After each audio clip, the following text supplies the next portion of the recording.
What started off as a small lie but then snowballed into, "This is my life now"? I accidentally said "you too" when the Starbucks barista said, "Enjoy your coffee." But instead of cringing and walking away like a normal person, she looked genuinely confused and said, "Wait, what did you say?" My brain completely short-circuited. I panicked and blurted out, "I said I'll bring you coffee too sometime." She lit up with this huge smile and said, "Oh my god, that's really sweet. What's your name?" Now I'm committed to this insane promise. I came back the next Tuesday with a venti caramel macchiato. Her name tag said Emma. She was so genuinely happy she teared up a little and gave me her number saying, "Text me so I know this actually happened." I figured I'd send one polite text and let it naturally fade away. But Emma started texting me paragraphs about her terrible shift, her nightmare roommate Stephanie who never cleaned dishes and left rotting food everywhere, how my random gesture of kindness completely made her weak and gave her hope that good people still exist. I felt genuinely bad for her situation, so I kept responding with supportive messages and stupid memes to cheer her up. 3 weeks later, I'm bringing Emma coffee every Tuesday at exactly 2:47 p.m. during her break. She starts calling me her coffee angel and introducing me to her coworkers as the sweetest guy who randomly brings me coffee for absolutely no reason except pure kindness. The whole coffee shop thinks we're dating. Her manager keeps asking when I'm going to officially ask her out. I'm too deep to correct anyone now. Then her mom visited from Ohio for Emma's birthday weekend. Emma insisted I meet her, saying I was the thoughtful one who brightens her Tuesdays when everything else in life feels overwhelming. Her mom grabbed me in this bone-crushing hug and whispered, "You're exactly what Emma needs right now, sweetheart. She talks about you constantly." That's when I learned Emma had been struggling with severe anxiety and panic attacks for 2 years. Our Tuesday coffee ritual was literally the only consistent positive thing in her week that she could count on. She'd started scheduling her therapy appointments around our meetups because they gave her something concrete to look forward to during her darkest moments. By month 3, I'm invited to her 23rd birthday party at some trendy rooftop bar. All her friends are calling me coffee guy and telling me detailed stories about how much happier Emma's been since I started dating her. I didn't have the heart to correct them when they're all so genuinely grateful. Her best friend Sarah pulled me aside and whispered, "I don't know what magic you worked, but Emma's been like a completely different person. She actually laughs at our jokes now instead of just forcing smiles." The breaking point came when Emma finally got promoted to shift supervisor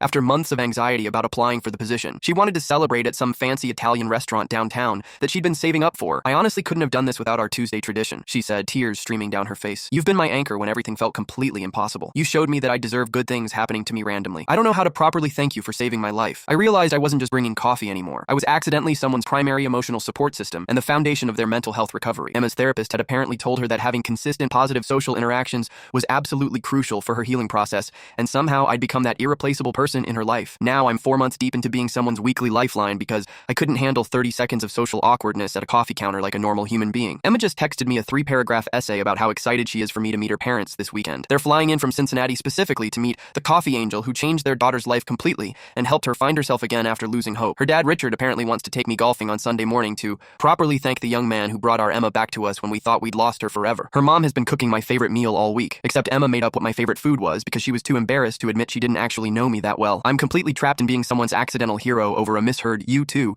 that spiraled into becoming the most important person in a stranger's mental health journey and recovery process. The worst part? I actually look forward to Tuesdays now too, and I think I'm falling for someone who's in love with a version of me that doesn't really exist.